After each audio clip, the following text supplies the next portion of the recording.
former leader feel? Well, we are looking at a situation where a student who joined fourth year last year in January has not even finished fourth year, where basically they should have graduated in December last year. And we are looking at a process where students stay in campus for far too long. Because when you spend over a year in the same year, actually when you're in fourth year, and it comes that you've spent more than 12 months in the very same year, it actually becomes frustrating. And if you walk down in campuses, you would see how students are frustrated.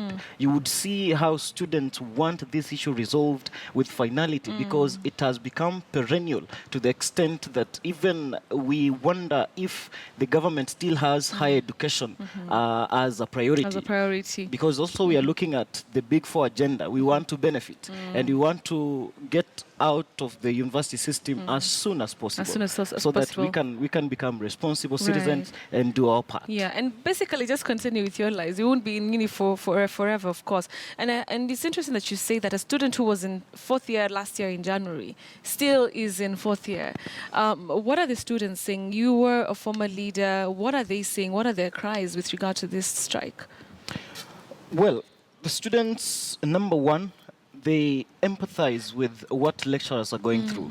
Actually, if you look at what lecturers are getting at the end of the month, you would really sympathize, because the salary structure of our country is so unequal, to the extent that those at the lower cadre feel like we are here unfairly and we want to move up the salary structure. And there is this bitterness that is in civil servants, and they feel like the political class is taking home too much, and we are teaching these students, you know, contributing so positively to the economy of this country, yet getting too little. So there is that underlying animosity and bitterness. And students are saying, can there be a fair deal and a fair share so that you get what rightfully you deserve, and what you get is actually commensurate to the type of work you do. And we want at least the government to listen to the cries of the lecturers, because in the tussle between government and lecturers, it is students who are suffering. We are like the battleground, all right? And actually, students have been patient and now have pushed beyond the limits, and plans already are underway.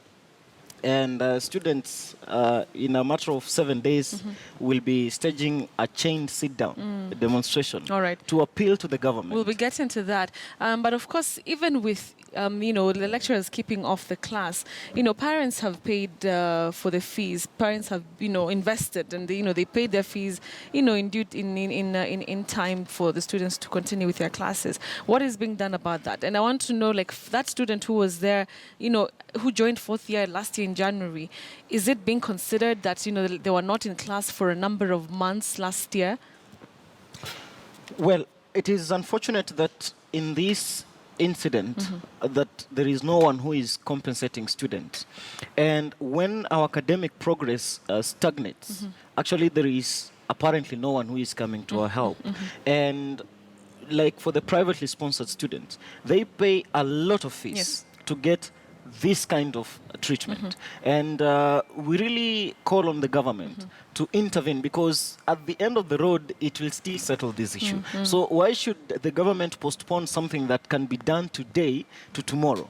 What we want is to deal with the issues head on as they come, so that we don't engage in knee-jerk reactions and try to mitigate. Do you feel that there indeed is political will? Like, you keep challenging the government, but do you feel like there is political will to end this particular stalemate? There's that court order that said that lecturers should go back to to work. But from your end, do you feel as a student that there's somebody who's backing you up?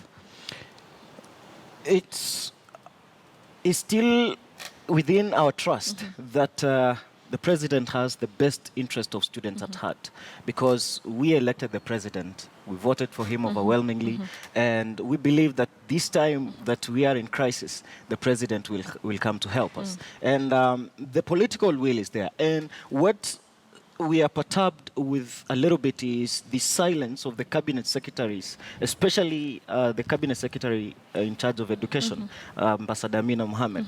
We really challenge her to come out and issue a comprehensive statement so that she tells us what the ministry is doing to address this issue, because she's been too silent and her silence is getting us uncomfortable because we actually don't know what she's planning or what she's having on the table. But we think there is political goodwill. We just hope that the government will step in efforts. Actually, the deputy president has been around the country to launch development projects. We also challenge him to look into the university sector. Like, we are suffering. You're suffering. Mr. Deputy President. You're suffering. Sure. All right. So let's come back to the conversation to do with you said there's a chained demonstration. What does that mean?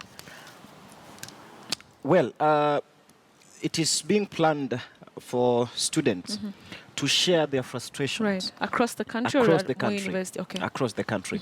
To highlight their plight to the government. To tell the government, hey, look, nobody is listening to us.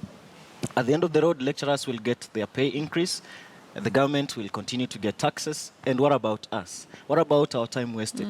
How about those who are on the brink of completing? There are those who are in 4.2, but they can't finish. They are stagnated. All right?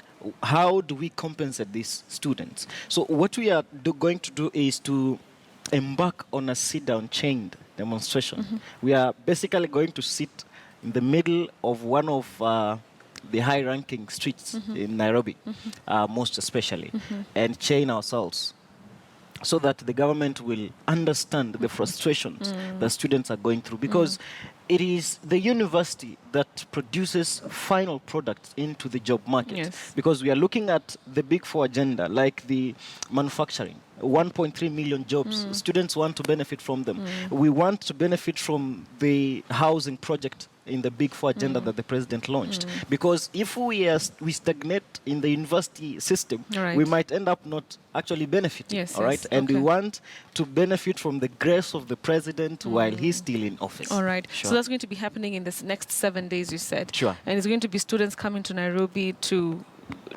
of course, demonstrate against the lecturer strike. All right, thank you very much, Edwin Kegoli. He is a student of political science at the Moi University, and he's also the immediate former president of the Moi University Student Organization.